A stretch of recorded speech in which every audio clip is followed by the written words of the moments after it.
Namaste and welcome to the Healing Mirror podcast. My name is Soraya Saraswati, and here I'm offering discussions, global satsangs, and interviews with spiritual teachers, philanthropists, and awakened and inspirational humans.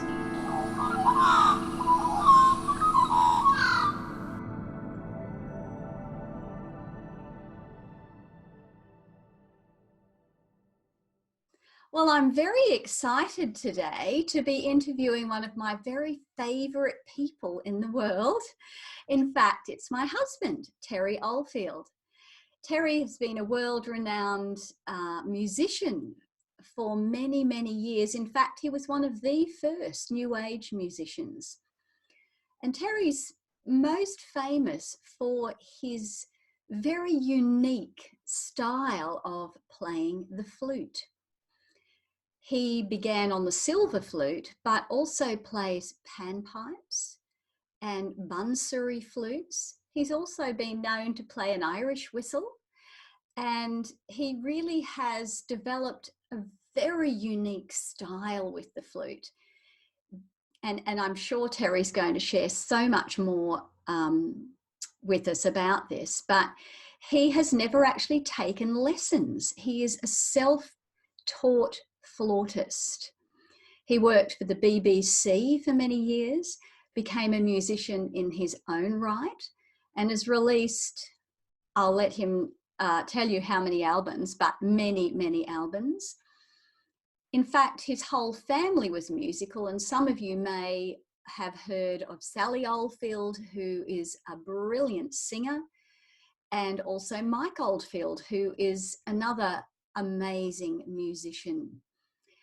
And the Oldfield family came out of the 70s and 80s in the heyday of music. So this is going to be a really exciting interview where we're going to hear lots of fun stories. So settle in. It is my absolute pleasure to introduce Terry Oldfield. Hi everyone. Yeah, pretty good, thanks. I'm sitting in my studio here in Queensland. Nothing much to complain about, really. Even during this time of home confinement, nothing much has changed for us here because we live in the forest. We have a nice garden. We are very blessed. So Terry, I'm looking forward to hearing some of your stories from the heyday of music. So can you tell us a little bit about your early years and what was driving you, perhaps? I know that as a young person, you actually worked as a roadie first. Is that right?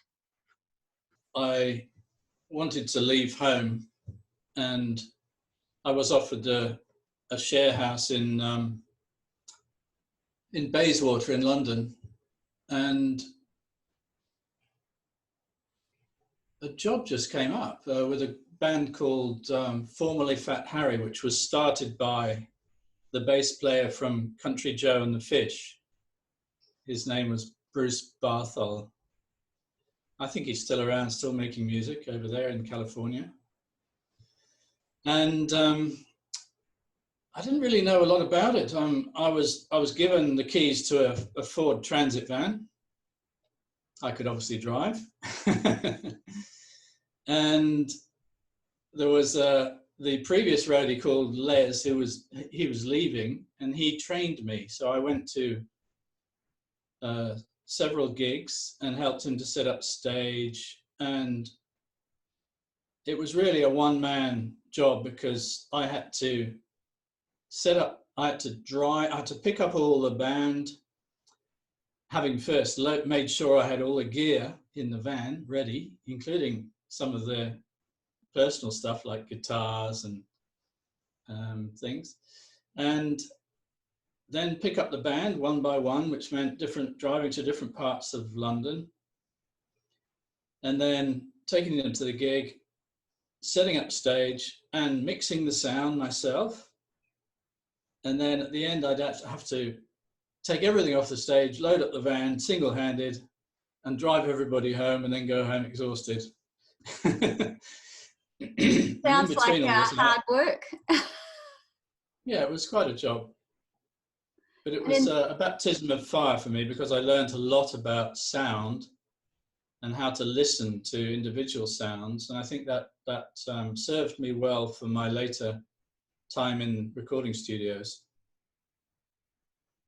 And how old were you then?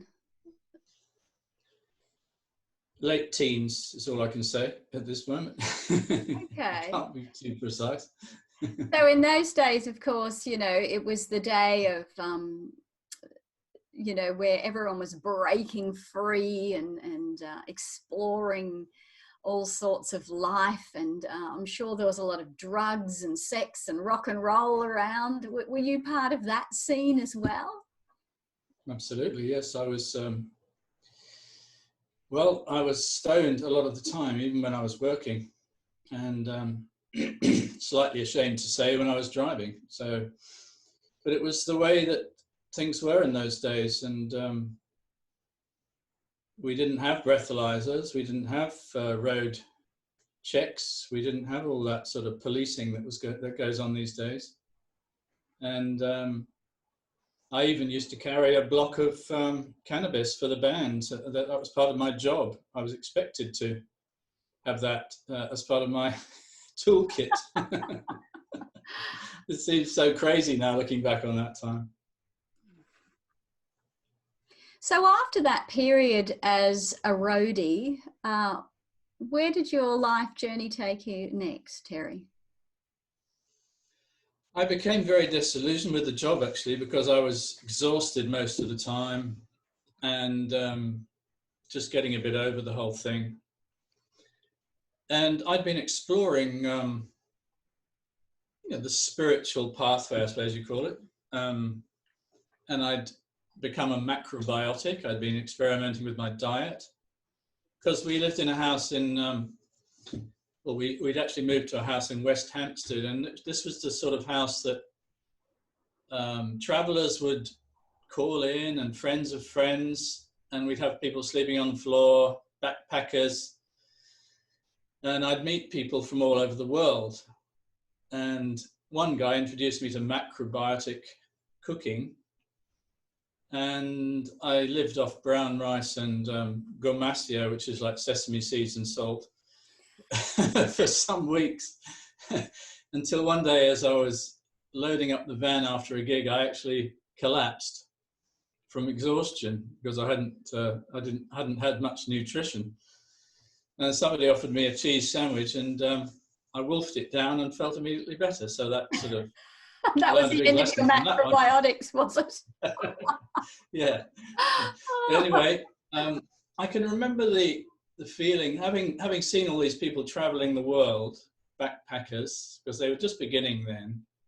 The hippie trail had just started, really, wasn't it? The hippie trail had just started up to India. So I decided I'd give in my notice to formally Fat Harry, the band, and train somebody up. I had a guy called Les who took over my job, so I had to do the same with him and train him how to be a one-man show with all the leads and the microphones and all the mixing of sound. And he was delighted, of course, because it was a steady job. I remember going to a camping shop and buying a sleeping bag and a backpack, and I'd saved up a bit of money, so I just headed off. I can't remember the details of it, except that I ended up in Greece the first few weeks. And incidentally, that was where I first discovered the flute. Can you share that story? Because I know that story well. It's a lovely story, and how you worked with the flute in Greece as well initially. Yeah, I was a bit lost, I suppose, but happy, sleeping on the rocks, and just generally, I used to make macrame bracelets out of string and sell them to the tourists. And I happened to meet somebody who had an old silver flute, and I was kind of curious, and he couldn't play much except one tune, which he showed me. And I was intrigued, and he said, "Do you want to buy it?" I said, "Well, I don't have much money." He said, "You can have it for $10." And I said, "Okay, I'll manage that. I'll sell a few more bracelets today." And I bought this old flute. I can't remember the make of it or anything, except that it was silver, like this one here, which is my current tool of the trade. And had you ever had a flute before, or was this a complete new introduction to this instrument? It was completely, totally out of the blue, new to me. I had no idea. And the first thing I did was I took the end off it because I couldn't work out the keys. That very, very difficult. And I just used to practice like this.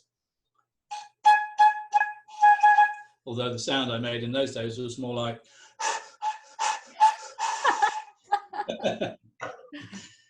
because I hadn't really learnt how to blow properly. It's called developing your embouchure, which is sounds quite posh, doesn't it? So how did you develop from there, Terry? Did you get some lessons? Did you go on discovering different ways to work with this unique piece of silver that you'd discovered? I literally just experimented, and I think I was on a bit of a mission because I thought, well, this is something I can really get my teeth into and do something so I can express myself. And I used to walk all over the island, so I took the flute up into the pine forests and used to just experiment, and my fingers gradually learnt how to move over the keys. And you know, it's a complicated thing because it's got so many keys that I didn't have a book or an instruction manual, so I used to just sort of play around with it. You know, just the fingers had to learn how to move over the instrument. And I think that was a great advantage for me because I had no formal training, and therefore I was much more likely to develop my own individual style of playing because I wasn't being taught somebody else's way of doing it. And of course you went on to become, and still are, well known for your incredibly unique way of playing, because it's not classical. And even when you play the Bansuri flute, which you can tell us about a bit later, but you don't play classically Indian Bansuri either. You've developed your own style even with the Bansuri. Yeah, I use the Bansuri in the same way as I use the normal flute. I just use it as an expression of how I'm feeling in the moment. So how long did you stay on the island of Hydra for that first time you actually found your flute? Well, the very first time wasn't that long. It was about 3 or 4 months. Because it was summer, I was sleeping outside, and I also had a hankering to explore the world, to go off traveling and see a bit more of the world. So I ended up leaving the island, but with my flute in the backpack. And I jumped on the magic bus in Istanbul to head to India. And that was quite a journey. I think it took about 10 days to travel from Istanbul to Afghanistan because we were stopping a lot. So you headed off on the magic bus from Afghanistan to India on the hippie trail, which was the thing to do in those days, wasn't it? And do you have any particular memory you'd like to share from that time that you spent in India? Was there anything that stood out for you there, or that perhaps impacted on how you developed as a person or even a musician? Well, it was a very difficult time to go to India because as we crossed the border, the war broke out between India and Pakistan, and they were shelling each other across the border. So as soon as my first arrival in India ever, we were put into a train and told to head south away from the fighting. And then when I arrived in Delhi in the blackout, it was just pandemonium. There was no lights allowed, no candles even allowed. Was that at night time? That must have been so scary. I arrived in Delhi in a blackout and couldn't go anywhere because you couldn't get around. So I just put my sleeping bag on a railway platform with about 1,000 other people and covered up as best I could and tried to go to sleep. That was my... So I learned to deal with adversity, I suppose. That was it. I was on my own. There was no mummy and daddy. There was no help there was no UK government to help me. I was out there on my own, and that's what traveling was all about in those days. No security. And did you have your flute with you from Greece at that time or not? Yeah, I had it in my backpack. I wasn't doing much, obviously, in a blackout in Delhi, but it was there. And I'd made myself... Sorry, go. And was it from there that you travelled on through India and ended up in Australia? Was it that visit? Yeah, I spent a year in India travelling around. Did all the things. I went to... Well, the war only lasted a couple of months because it was just a flash in the pan. So I was able to travel. I spent some time in Goa, which was a hippie haven in those days. Very, very cheap to live. I didn't have much money. I went all over. I saw the main sites. I went up to Taj Mahal. I went to the Golden Temple. Spent some time in Kashmir, which of course is not easy to travel in these days. I lived on a houseboat there with a family for quite some time. So it was quite an adventure for a young person. I mean, yeah. Yeah, and I met a lot of interesting people. One thing that springs to mind, there's a very rich bank in London called Coutts, which happened to be... it came into my life later on. I met the son of the owner of Coutts Bank on the houseboat in Kashmir, who was doing the same as me, just wanting to get away from the norm and see the world. I think the only difference between him and me was that he had loads of money and I had nothing. So you had a year in India, and where did you head after that? I took a train across to Madras on the other side of India from Goa, and then took a banana boat across to Penang in Malaysia, and hitchhiked, and actually got a lift on two different motorcycles, and that was interesting with a backpack on, to the Singapore border between Malaysia and Singapore, and was promptly more or less arrested for being a hippie. They had signs everywhere because they were feeling very threatened about this so-called hippie invasion, because they'd been watching what was happening in California with the flower power and the drugs, and they didn't want any of these ruffians coming into Singapore, so they made me shave off my beard, they cut my hair to a crew cut, they confiscated my passport and gave me a police escort until I left Singapore.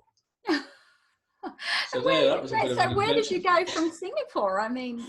Well, the police escort put me on a deck of another banana boat, on a deck, a wooden deck, with no shelter hardly, to Sumatra, a little town called Palembang, I think it was going to. And then I hitchhiked down through the Indonesian islands, Sumatra, Java, to Bali, and that was another little haven for us travellers. And so what I year remember was getting off. that? That you went to Bali? Because I remember I went to Bali in 1977 and it was just paradise in those days. Well, all I can say was it was at the beginning of the 70s, and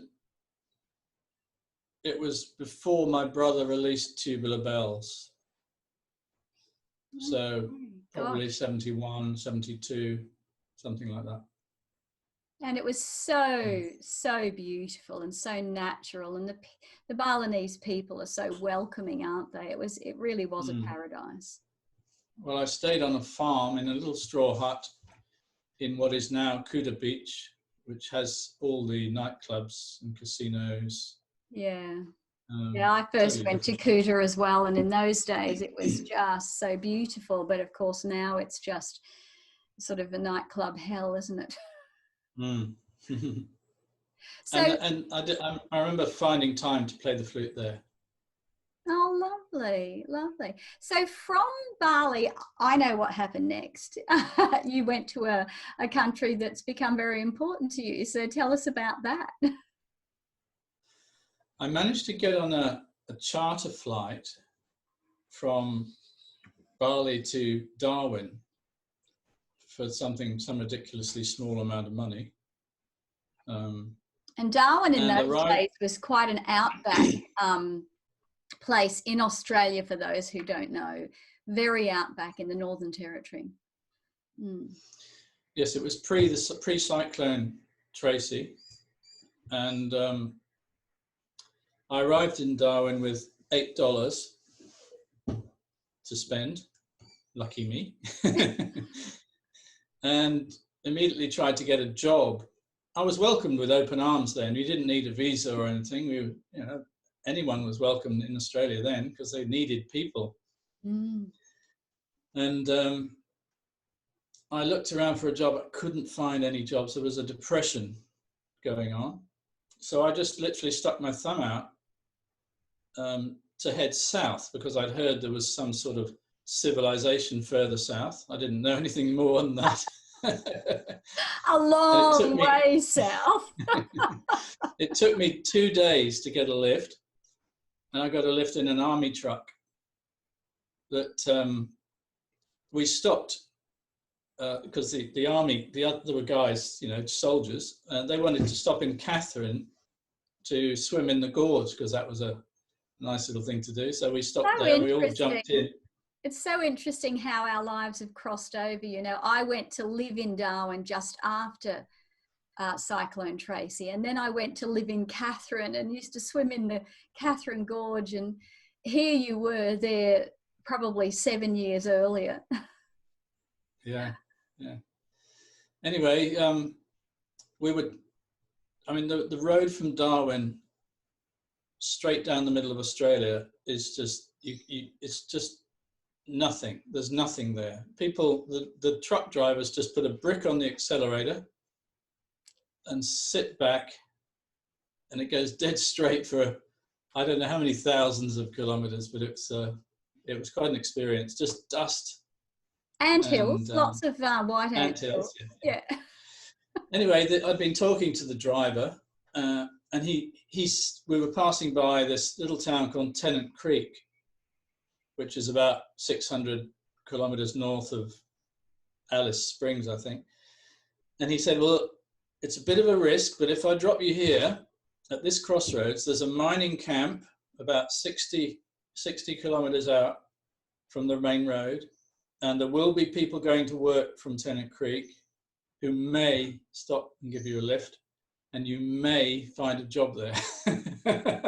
So I thought, oh, well, may as well give it a go. So I was put on this crossroads at 4 a.m. with my backpack, and by then I had $2. You could buy a lot with $1 in those days, by the way. You could actually, yeah. You could, it was a very different time. Yeah. And about 6 a.m., this Aboriginal man in an old pickup stopped and picked me up, put me in the back with his dog, and he was going out to work. He had some sort of labouring job there at a mining camp called Pico Mines. And I remember sitting on the steps of the camp office, waiting for it to open, thinking, well, this is pretty much the end of the line. If I don't get a job, I don't know what I'm going to do. I have no idea. It was quite a moment. I look back now and I think that's the moment when I gained my true independence, because there was nobody who was going to help me. And it was, the next step was beggar. Okay. Anyway, this rather tall guy with shorts and long socks turned up, looking very prim and official, and he looked at me and just laughed. He said, "Where did you spring from, mate?" And I said, "Oh, I'm just looking for a job." He said, "Don't worry, mate. We'll start you off on the shovel." Start me off on the shovel was the most wonderful thing, because I knew then I had some sort of security. And he gave me a helmet, pair of boots, and a meal ticket for breakfast. And he said, you won't be working today, but we'll start you off tomorrow morning. And that was it, really. For the next 7 months, I lived there and worked and saved. And then you flew back to the UK, or? Well, I had no idea what was further south, because all I could see around me were termite mounds. I'd been through the rainy season with plagues of stink beetles. Don't you love Australia? Mosquitoes that you wouldn't believe. I had spiders making webs between my pillow and the bedside table. This was a totally different world. I just think I'd really like to get out of here now. So when they gave me my final wage packet, I had several $100s, which was a lot of money in those days. So I just jumped on a bus from Tennant Creek back to Darwin, and I just arbitrarily chose, okay, I'll go to Rome. I've never been to Rome, so I'll go to Rome. So I got a flight from Darwin through Singapore to Rome or wherever, and got off there and didn't like it very much, actually. Wandering around in Rome on my own with a backpack wasn't much fun, even though I had a bit of money. So I just said, well, the place I really remember the most is Hydra in Greece, because I really loved it there. That's where I first found the flute. And I'd already met quite a few people who were actually living there. It's a place of lots of musicians and artists. It was quite the place, wasn't it, in the 70s and 80s? Tell us about some of the people you met there. Yeah, it wasn't easy to meet people who were actually living there, because they tended to stay at home in the summer when all the tourists were there. But through just being around, I gradually got invited to people's houses, and I got to know the real residents there, including the Greeks, some beautiful Greeks. And one of the people that I met was Leonard Cohen, who had a house there which he bought in the early 60s when he was a starving poet. And he'd inherited some money or something. I don't know. I don't know his story. And he was just one of the guys who was there. And we used to just hang out in tavernas and drink Retsina and just talk about philosophy and music. And he'd bring his guitar down and just sing around the table. It was very, very easygoing and a nice, relaxed life. It was beautiful. And you spent many years, didn't you, going backwards and forwards from Hydra to the UK, and it became a very important part of your life, didn't it? I think I was totally addicted to Hydra for a while. I kept going back to England to try and get something going in the way of work, but I kept being drawn back to Hydra because that was the place of my real inspiration, I think. to become a musician. And I remember you telling me stories of as you know, learnt to play the flute a little bit better, that you played in some pretty amazing places in Greece as well. And I think there's a story of, about Leonard and an opportunity missed there. Do you want to share some of that with us? Well, I'll just first of all tell you about my earliest journeys around Greece. I used to travel around with these friends visiting the ancient sites, because Greece is full of history and wonderful old places, full of temples and stories. And there's an ancient theatre which was built of these semicircular stone seats. And when you stand on what they call the orator's stone, you hear it, the sound, as if you're wearing headphones, because each circle of stone is echoing back a millisecond behind the next one. So they go up and up and up. So you get this wonderful, incredible sound here. And I stood on the orator's stone and just improvised some flute. And I was just playing, oh, how do I feel now? I'll just play how I feel. And I had my eyes closed, because I normally play with my eyes closed. I like that.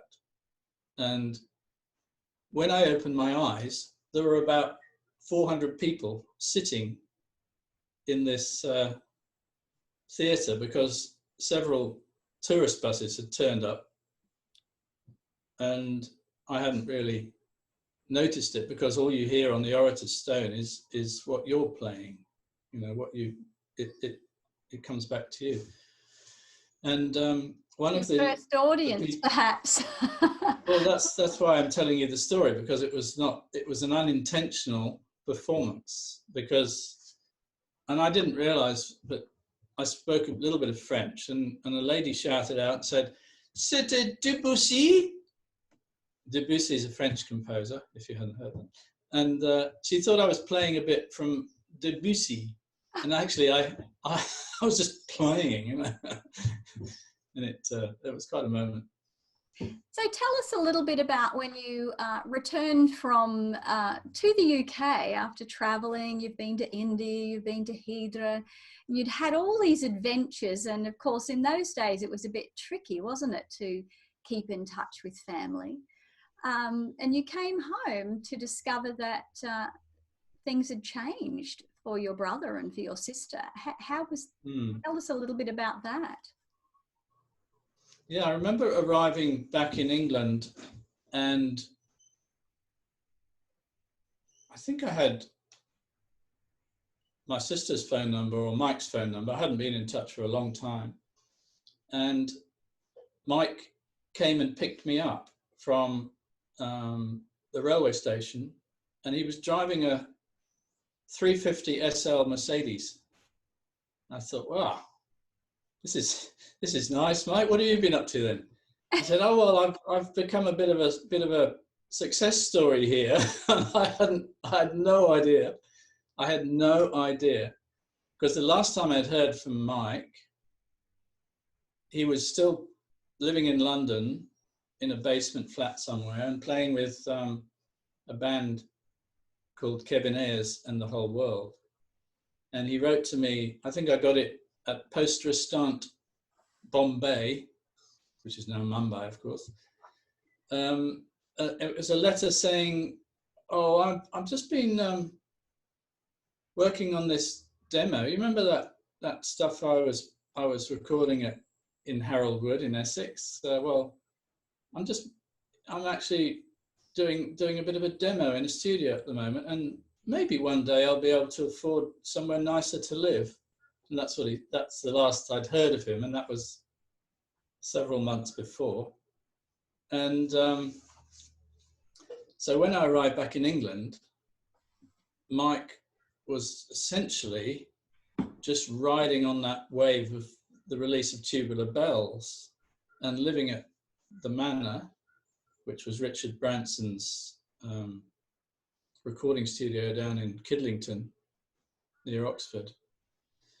So the first place I went to, Mike took me down to the Manor, because it was easy going then. You could just turn up and, you know, they'd find you a place to sleep, and there were all sorts of who later became superstars, just wandering around, smoking, chatting to everyone, and, you know. So I came from the road, and having worked in a mining camp, to the manor, which was just the beginning of Virgin, when it was just starting off. And Tubular Bells had just been released. It had already been taken up as the music for The Exorcist, which was just a kind of bit of a byproduct of everything. And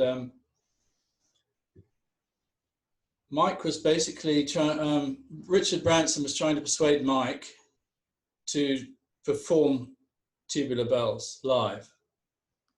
And Mike was not happy to do that to begin with. But eventually I think he came round, and he invited me to play the flute as part of the orchestra at the concert. And I said, look, I've never played the flute in front of anyone except this thing in Greece, and I didn't know I was playing to anyone, and then either.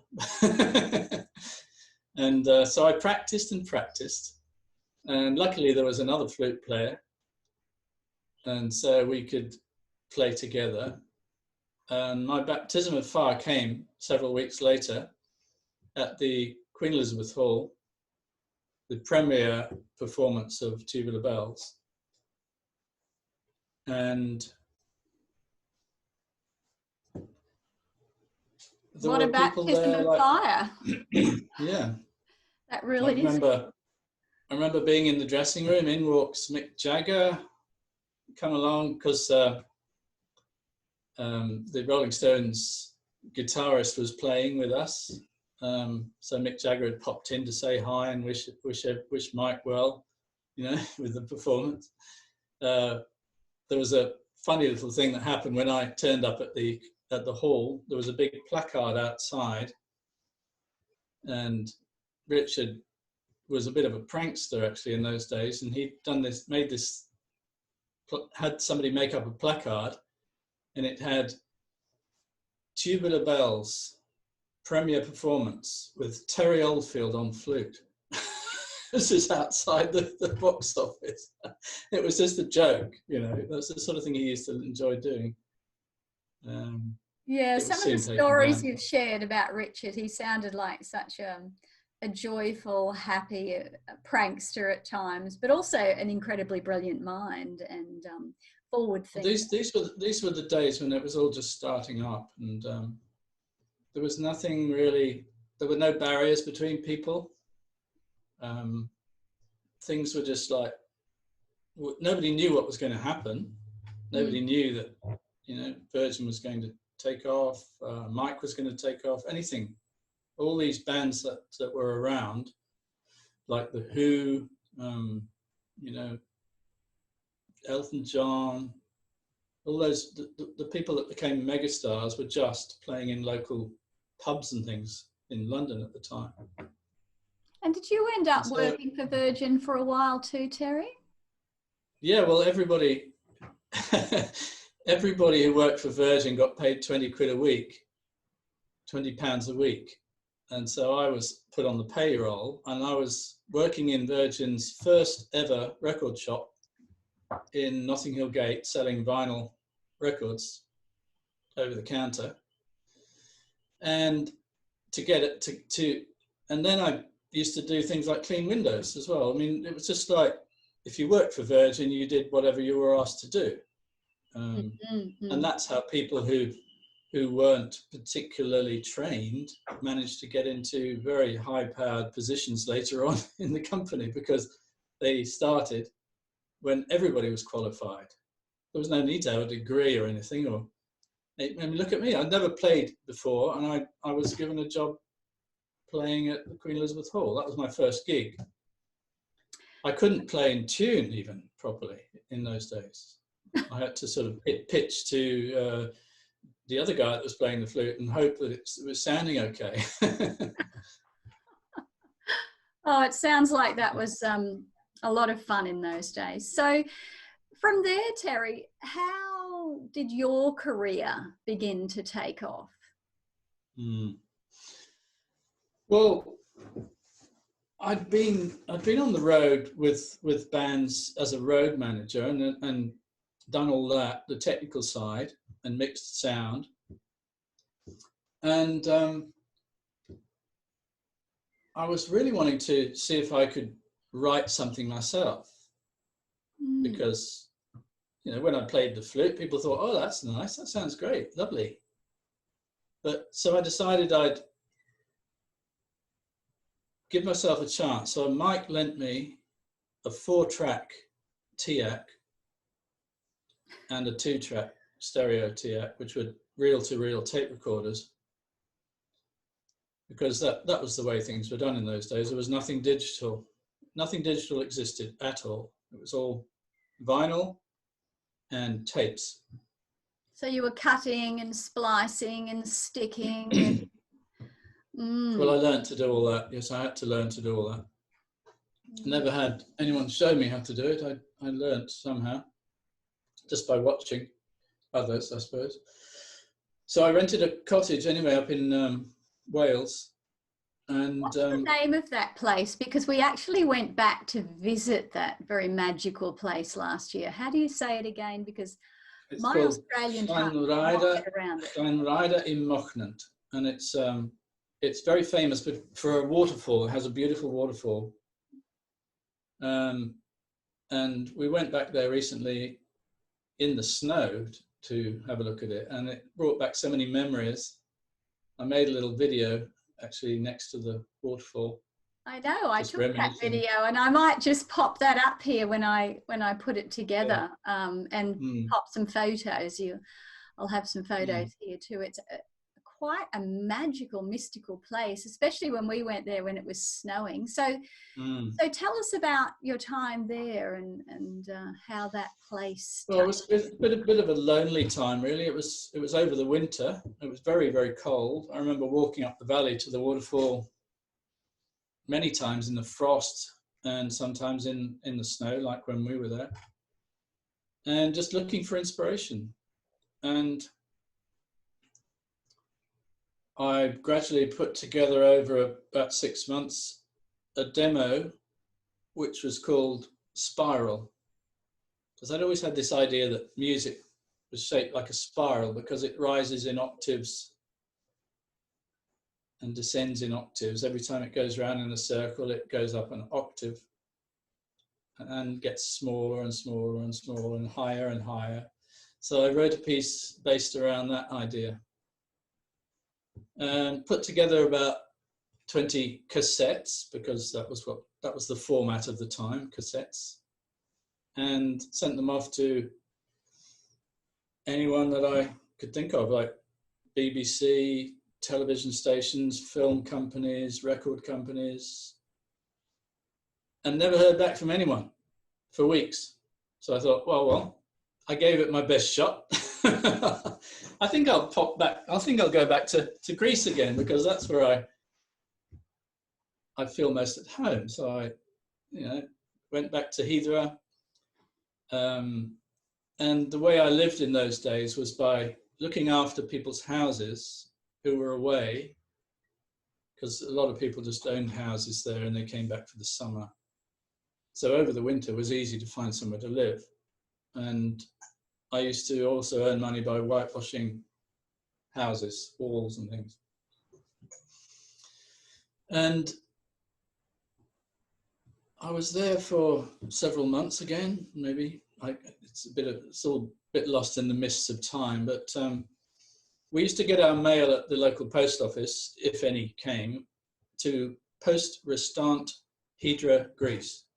So one day I got a telegram, and this is just so unusual, to Terry Oldfield, Post Restant Hydra, Greece. I opened it up. It was from a guy called Jerry Troiner, who was working on a series called Great Railway Journeys of the World for the BBC. And he got a copy of Spiral on his desk, which it had appeared on his desk one day. Somebody had just popped it there, and he had a listen and thought, this is perfect. Perfect. I've got to get hold of this guy. And so the word went out, and eventually I got this telegram. And he said, look, we'll pay your airfare back to England. Come and see us. We really like you to work on this.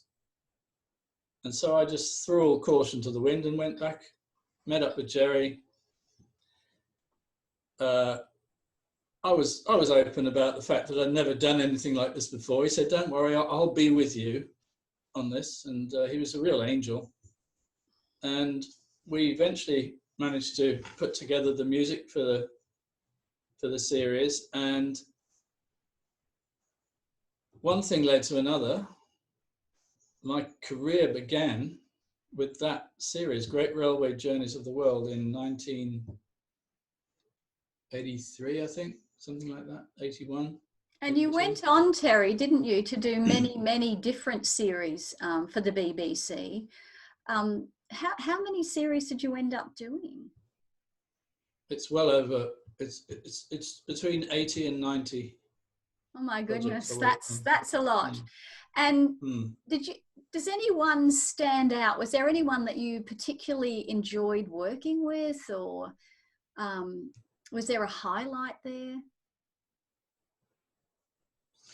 Well, the one series that I mean, in those days I was given a budget so I could use real musicians. I used to work with small orchestras. I worked with the BBC Northern Singers Choir on a big series called, I can't remember the name, but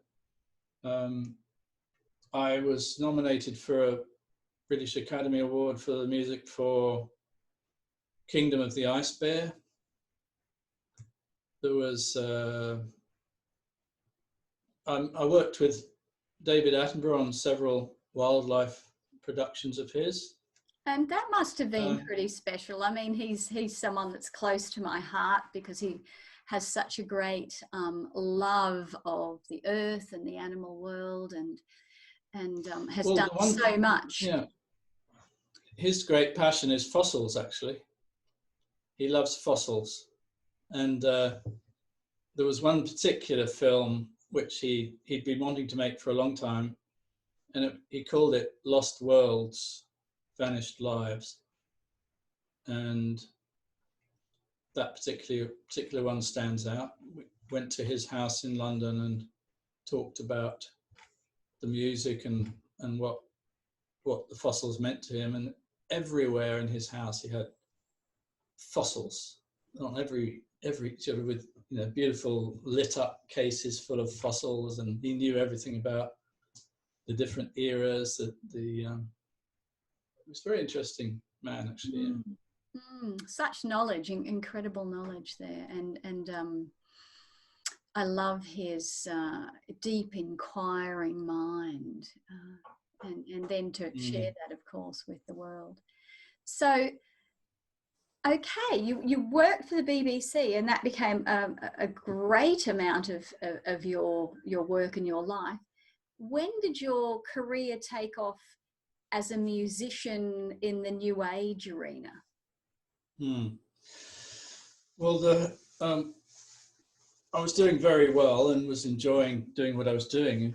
And one day I got a letter in the post from an artist, quite a well-known artist called John Hitchens, who had quite a big exhibition going on in London. And he'd been recording my music off the TV and using it as background music for inspiration for his work. Because that's really what my music has been used a lot for over the years, is for people using it as inspirational background music for their creative endeavors, or for healing, or for yoga, for just about every modality. And this was all new to me, so he wrote to me asking me to put together a collection of my film music. And he said, oh, of course, I'll pay you handsomely for doing this because it's a one-off request. So I did that for him, sent it off, and he was very happy. Several weeks later, I got another letter from a record company. John had sent the music that I'd sent him off to several record companies because he really wanted the music to get out there. Again, I had another angel helping me. And they said, would I be interested in doing an album of this sort of music? And that became my first ever release, called Cascade. I can't remember the year exactly. It was 85, I think. 84, And 85. what was the name of that company, and who were you working with then? It was a couple who'd just moved over from Grenada, which is somewhere in the Caribbean, I think. And they had an inspiration to start a company called New World Music. And I'm not sure if it was them that invented the term New Age music, but it was music for a new age. That was the way that they promoted the company. And they sort of set up in a basement in Hammersmith in London and started to do mail order cassettes. So it was called New World Cassettes in those days. So my first release, Cascade, was on cassette. I thought nothing of it. I did the album, sent it off to them, and my first royalty statement just blew my mind. They'd sold 70,000 copies of that cassette, and they sent me a check. I don't know how much the check was, but it was a lot. In those days, it would have been a very, very happy check. In those days, the deals were fair. You know, they didn't give you 5% of 90% with all this sort of clauses in there. They used to give you, you know, we'll get 60-40 split on this. That's great. So, yeah, and musicians, I think at that time, you know, musicians were almost like gods, you know, and people loved them, and they loved that sense of freedom that came with the music from the 60s, the 70s, and the 80s. Yeah. Well, this was a time, and I just have one memory springs to mind of Mike. My brother Mike and I used to go to a place in London called the Roundhouse in Chalk Farm. It's an old railway turning shed, and it was converted into a music venue. And Mike and I used to go there at night because it was really cheap to get in. This was well before Tubular Bells, actually, a few years before, when I was working as a roadie. And on the bill that night, we saw, I can remember, this was, I'm not kidding you, this was, Elton John was the warm-up act with his big bow tie. On comes The Who, all right?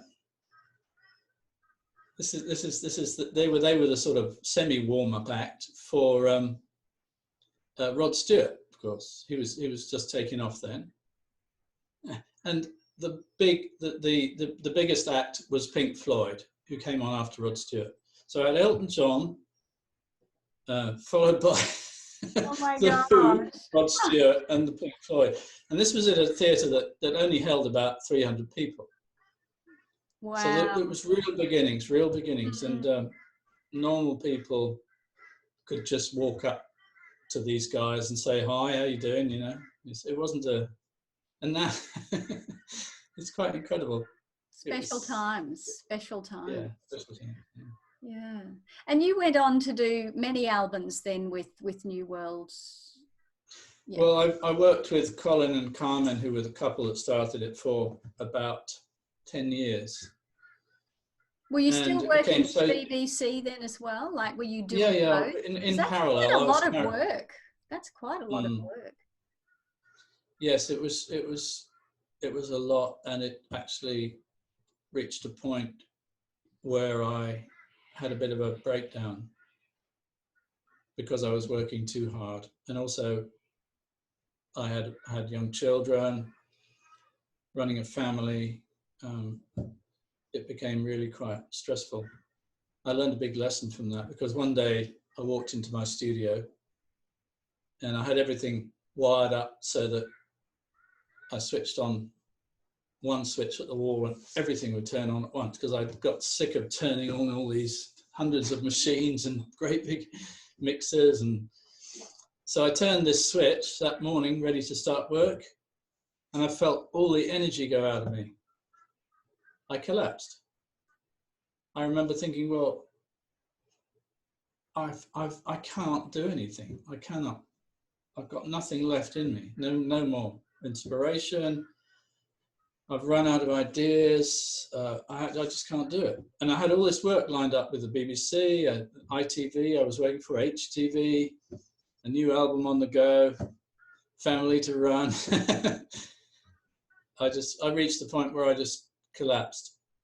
Not to the point where I was hospitalized or anything, but I just couldn't do anything for probably about a year. And everyone was quite understanding and caring about that, really, weren't they? Which surprised yes, you. I remember you telling me how much that surprised you. Yeah, it was obviously, I felt then that I was being supported in a way that was totally unexpected. Like, I talked to the various producers that had deadlines, and I said, look, sorry guys, I can't, I'm out of it. I can't do anymore. I've lost it. And they were just so supportive. The ones that could, just somehow used the music that I'd written so far, and then found somebody else to finish it. And, it all worked out so well. It's the first time that I really, truly experienced being supported by the universe, what I call real support, where I was being given the opportunity to change direction. And something that happened then, which you've shared with me in the past, but I'd really like you to share that, Terry, is when you went to a family doctor and he gave you some great advice, which I think that there's so many people these days who do suffer from burnout and push themselves, with such unreal expectations. We're seeing this more and more and more, which then can go on to create mental health issues and family breakdown, etc. But this wonderful and such simple advice that was given to you, which was quite unusual at that time for a doctor to say something like that. Perhaps you can just share that, because I think that could be very helpful for people. Well, when I had this burnout, over the next couple of weeks, I couldn't go out. Unless I kept my attention focused totally on the present moment, I would start to panic. And I became convinced that I had something like a brain tumor, or that was something deeply, deeply wrong. So I made an appointment with my doctor, who was actually a friend as well. Her name was Pam, by the way. And I was quite prepared to be put into hospital or something after the appointment. So I went in there with that frame of mind. So I walked in the door and I explained what had happened. She just looked at me and said, Terry, you're suffering absolute classic symptoms of stress, really severe stress. So my advice to you is not to do anything. Go home and do exactly what you want to do for 2 weeks, and then come back and see me. And that means exactly what you want to do, nothing that you don't want to do. So I had permission to be free from obligations. And so I went back, and it's exactly what I did. If I wanted to watch the TV, I watched the TV. If I wanted to go for a walk, I'd do that. If I wanted to eat something, I'd eat it. I gave myself total permission to be completely open to pleasing myself. Isn't that interesting though? Because of course we're free. We're always free. We can always do this, but there's this, inner drive for so many of us to be doing what we think we should be doing and meeting the expectations of others. But this wonderful advice just to do what you want to do. Imagine if we all lived like that all the time.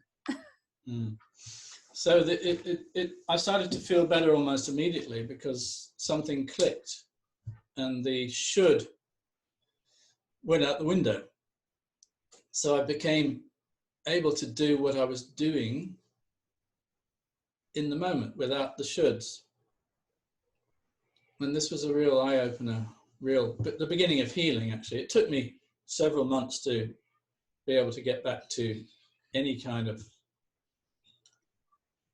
well, I wouldn't call it normality, but I changed completely.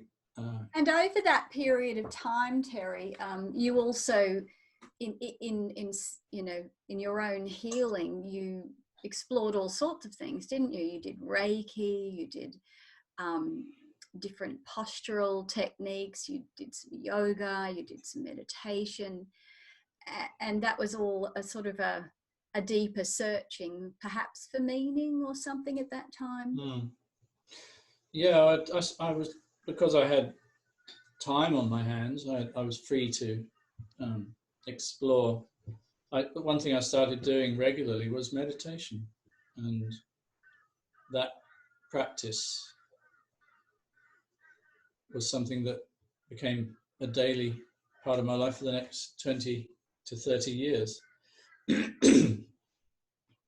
And I mean, I'd always been interested in the spiritual. In fact, when I was living in that house in West Hampstead, I came across this book called The Hidden Side of Things, and that really sparked a lot of interest, a lot of stuff for me. And you explored Krishnamurti as well, and several other. What was the other course that you became quite involved in at that time as well? Well, I'll just talk about Krishnamurti just briefly. That was one thing that happened on the Magic Bus trip. I picked up a book of his from a second-hand stall in Afghanistan called Freedom from the Known. And as I was reading that one day, something clicked there, and I was unable to formulate a thought for a while. And it gave me my first experience of being out of my mind, not in a way caused by anything. No substance. There were no drugs, no substances involved, but being high, detached from the character is the way we'd probably describe it these days, and being completely in the present moment through no effort. See, no practice, no drug had brought me to the present moment except reading something in a book. And I could call that the reason, but I think there was a deep understanding which clicked something in the way that I perceived the exterior world, and also time and space, perhaps. Yeah, something like that. But going back to the other thing we were talking about, there was an organization called Exegesis, we called it, and Mike and Sally were involved in that to some extent. We were sort of interested in exploring that sort of stuff, and I know that it helped Mike a great deal to helped him to deal with his success to some extent. And it helped you as well too. I mean, you had quite a profound experience from the exegesis. Well, it was a totally different thing. It was what they call enlightenment intensive, where you're actually, you think you're going to get enlightened, and at the end you really feel like you're building up to something, and actually something really profound did happen to me, because in that moment where I realized that there's nothing to get, something stopped. And for several weeks after doing that course, and I think the same thing happened with Mike, or Sally maybe, and I could not really take myself far away from being in the present moment. But that was, do you think again, that something could have been, that clicked. do you think that could have, Terry, been something like just dropping the seeking, dropping the trying, dropping the aiming toward, and in the dropping of that, experiencing absolute presence? Absolutely, yeah. Well, the whole secret of the exegesis experience was that you were built up to expect something wonderful, something that were going to be lights, there were going to be explosions, you were going to get something, and then you would say, well, there's nothing to get, actually. And that whole build up, and the real, you really saw, okay, this is it. This is it. This is what I get. This is what I get. What's happening now is what I get.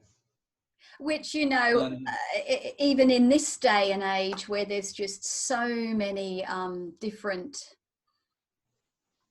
I suppose New Age is still called New Age, ways of becoming enlightened or experience, having some sort of great, grand experience.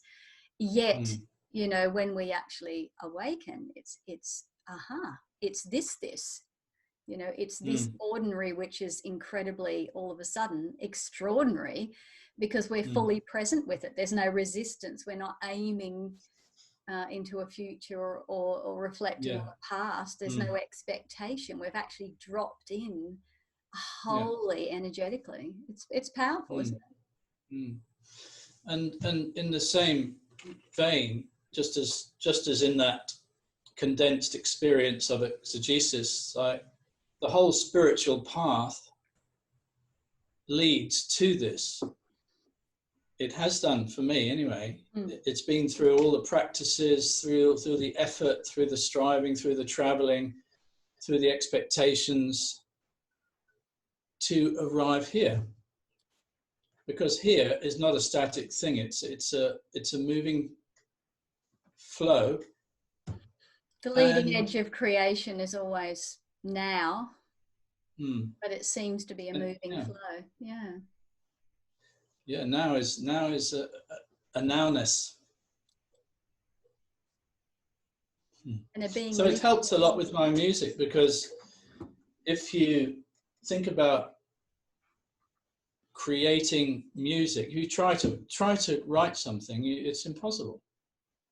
Music comes as part of that flow of creation. So inspiration is only here when it's here. And to get that inspiration, I have to be here, because you only meet inspiration here. And if you're not here, you won't get it. So from that perspective, Terry, you being a musician and having written so much incredible and inspiring music, perhaps that has been what's held you in the present moment. And could you just talk a little bit about that inspiration when it comes, and what that feels like, and how perhaps you maybe get taken over by that? Well, when you are literally taken over by inspiration, or the muse, as the ancient Greeks used to call it, you can be carried into many hours of work and then you'll look up, oh, what happened? Because it's not me that is creating it.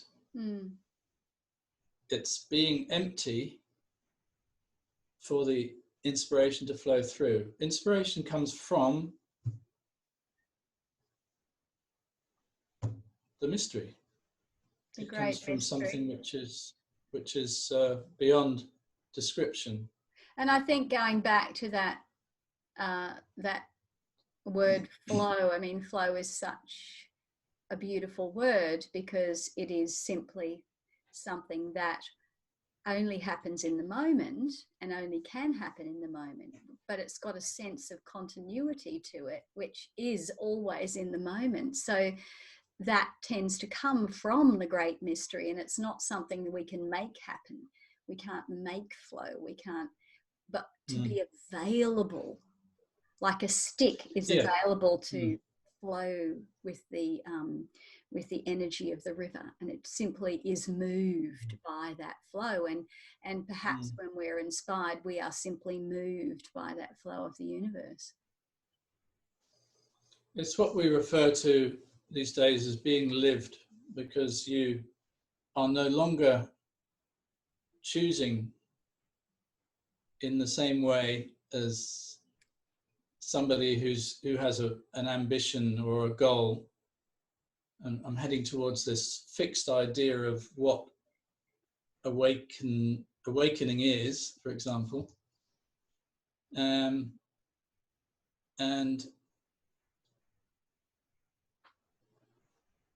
it seems necessary somehow to travel the path in order to reach the ending of it, which is back where you started. I think there's a beautiful poem that describes this, like the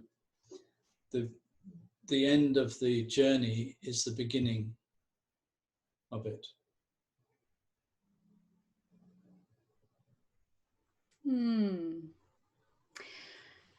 So, of course, you've recorded many albums as well, and worked with amazing singers and musicians that you've had play on your albums, and a lot of those were done in the UK. But you then moved across the waters to Australia. That must have been a big shift, and I know that you've described at that time the music world was changing for you, and that was part of the reason for that shift. Can you elaborate on that a little bit, Terry? Well, it coincided with the advent of streaming and the digital revolution in music. I've been used to producing albums for sale, CDs, and the transition to the digital market involved a huge change in people's income stream. And it's only now, after 20 years, starting to even out now with musicians, where they are starting to be paid again for streaming and basically initially people were just downloading the music and not paying for it, and there was so much black marketing going on, wasn't there, on the internet, and a lot of the young teenagers that were coming, you know, up in those days, they grew up thinking, why would I ever pay for music, didn't they? So, well, one of the things that happened with me with the television and film work was that the budgets diminished to 10% of what they were, because with the advent of technology, almost anyone could start up in their garage with a recording studio and a digital keyboard and a library of loops. You could literally put your finger on a key, and you'd have this wonderful evolving pad, which was quite sufficient for a lot of film cues, because all you need is an undercurrent to create an atmosphere. And so, for example, the BBC, I think the story I heard was that the accountants basically said, look, you're spending far too much money on music. We can start our own music production. And it was called the BBC Radiophonic Workshop, where they had several musicians with electronic keyboards, and they were just churning out music, which of course put people like me out of work, because why would they pay me 10 times the amount when they could put several people, 4 guys on a salary, and they got all the music for everybody? That sort of thing happened. So software like GarageBand and others that were similar to that was sort of coming up, and basically anyone could suddenly become a composer or a musician if you knew how to operate that software. Yeah.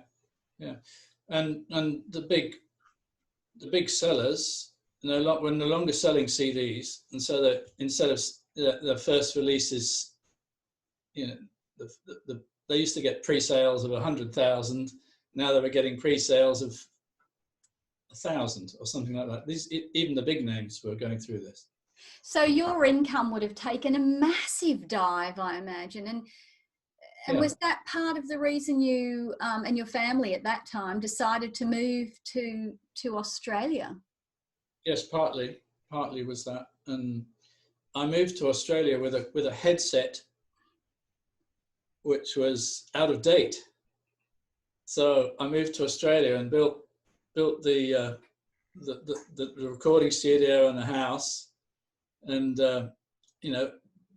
with the headset of a musician who was selling CDs, who was working with films, and of course there was still some sort of echoes of that, writing the odd TV show or something, but it changed so quickly that it really became quite difficult, and had to sell that particular house and move on. And well, that's when I met you, really, wasn't it? I mean, in those days, I was a humble yoga teacher, a single parent,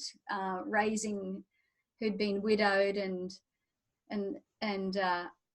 raising my 4 sons alone, and running a naturopathic studio and a yoga studio. And you just happened to be one of my students at the time, and we became friends. And for most musicians, and this was something that happened to us, like when I met Soraya, we started performing live, and this was something I'd never done. I'd had many invitations to do so, but apart from Queen Elizabeth Hall and a few other things dotted around, I had never really focused on a live career. So Soraya and I started on our first trip to Europe, first concert tour of Europe. We took so much gear that we just couldn't carry it. It was crazy. We were so naive, weren't we? Yeah. So a lot of us musicians moved into the performing live because we could still sell CDs at concerts, because people really wanted to take something away after having a beautiful experience. And we still actually sell concerts even now in 2020, CDs at concerts. And but so how the did turnover your life change in Australia? I mean, it's, having, I think we've done 14, 15 or whatever tours over in Europe and around the UK doing the music together now. But I know how different the culture is there to here. That must have been a little bit of a culture shock for you. Well, in terms of nature, I mean, the nature of Australia is pretty full on compared to England. Um, I had mud wasps nesting in my flutes, in my bamboo flutes. We had snakes. Sort of suddenly you walk outside and see a snake sort of coiled up on one of the beams in the porch. A lot of mosquitoes. It's just a lot of getting used to. It's a totally different lifestyle. In England, it's very sort of benign, but here it's pretty full on. I think you've quite fallen in love with that now, though, haven't you? Not the mosquitoes. No. Not the mosquitoes, but the bird life and the nature. Rich bird song. Yeah. You did an album called Australia not long after you moved here, didn't you? Well, I had a spirit of series, and so I was sort of gradually moving through countries, and I thought, well, I'm now living in Australia. I may as well do one of those for Australia. Yeah, it's very beautiful, actually, that album with the didgeridoo and using the Australian bird calls, and it's lovely. So now our life together is quite different. We live here in Australia in the forest for a lot of the year, and then we usually tour. Although this year we've, of course, not gone on tour because of the COVID-19 and the restrictions on travel. So we're self-isolating here in our beautiful forest property in Australia. But a couple of years ago, we've now been together, gosh, I don't know, 16 years or something. But during that period of time, we have both gone through quite profound awakenings and inner realizations, which have created a great sense of freedom. You might like to speak about that, Terry, and also perhaps how that's affected your music. Well, one of the things that has profoundly transformed my life is the ability to move on, the ability not to become attached to any specific thing in the flow of creation. Because unless I'm actually flowing with it, I'm actually trying to swim against the current. And that realization has given me much more happiness and much more flexibility, less reactivity. It's actually allowed the completion of a lot of pent up and suppressed emotion. It's allowed, it's given me permission to be who I am now, as opposed to an idea of what I think I am. It's a very subtle thing. It's entering into a world of not knowing, because not knowing is not such a negative thing, you see, because it's entering into the mystery of life. And this has helped me enormously. Place of unknowing, then infinite potential can spring forth, because if we don't know, if we haven't got a fixed knowing, then anything is possible. You know, and I think this is what you're saying, isn't it, Terry? Well, it's a wonderfully exhilarating thing to be playing the flute and not knowing what note you're going to play next. This is the closest I can come to describing it in musical terms. Because if you have if you have something written down, you can play that in different ways, in different interpretations of the melody. But pure, fresh inspiration comes through being available to be played. It's like born of the moment. And your album, Pure Flute, very much. There's another one, pure flute, and Rhapsody. No, the one before that, where you've also got some piano, I believe, with it as well. It's but those two particular albums spring to mind when you're speaking about this, and I'll have a picture of those there so people can see. I never know when I'm going to start working on a piece. I could just walk in here one day, and several hours later I've come up with something. Something is just born, and I couldn't walk in here saying I'm going to go into the studio and write some music now. I've no idea. I know whether that's going to happen. It's quite interesting where we live in Australia. I'm in my little hut, and then Teri has a hut which is the same size as this, but it's, you know, like, I don't know, 10 yards or something that way into the forest. And we disappear into our separate little TARDISes. And we're transported, you know, me with my writing and speaking and philosophy, and I never know when Teri's going to come out and say, oh, I've just started a new album, or a piece of music came out today. It's wonderful. So here we are in this wonderful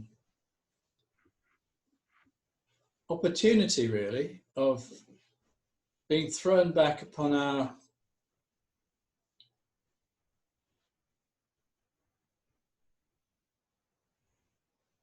time. There's no real pressure to do much. When you're told you have to stay at home, there's an initial rebellion, and of course there's going to be hardship for a lot of people because they can't work. But essentially, there is an opportunity here to look within and to possibly discover what I have actually discovered. And what has helped me is seeing that essentially at the core of who I am is something quite mysterious, not something that's fixed, not something that is easily pinned down or explained. And if you can discover this within yourself, you'll be a happier person. You'll be more inspired and much more able to deal with isolation, apparent isolation, because you know that there is only this present moment. There is only the now. And that's where we all are anyway, whether we experience that or not. Absolutely. And we're very blessed here to live in this little piece of paradise, this little piece of nature. And you can see, I was just noticing, Teri, as you were speaking, there's a little bird that's sort of flitting around the window above your head, which is really beautiful. And when we bought this place quite a number of years ago now, it was all grass, and we've been reforesting it and replanting many, many natives, and the bird life that's returned to this land, which has been given back its freedom to be nature again, is quite profound. And I think we both draw a lot of inspiration from that growing nature around us, don't we? Spend many hours sitting, sipping chai under trees and gazing out at gardens from our deck.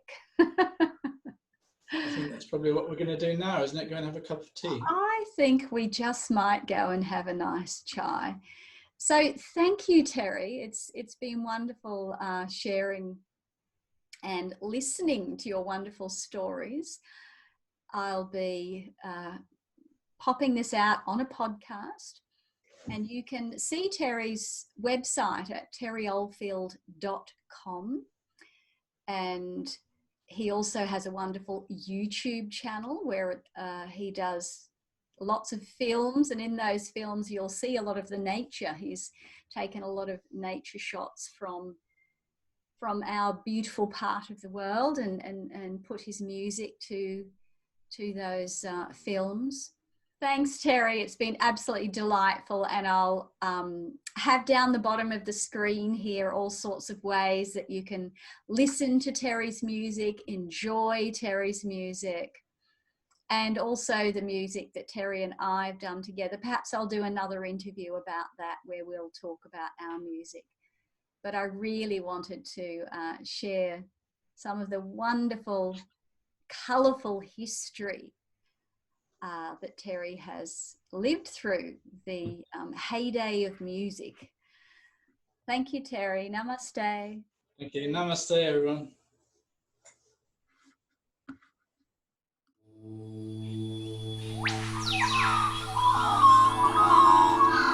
Join me for upcoming podcasts.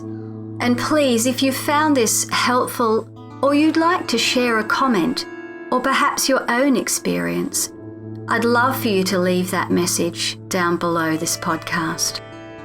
I enjoy reading your feedback, and I'm sure we can all help each other to hold hands, to remain awake, present, clear, and loving. Namaste.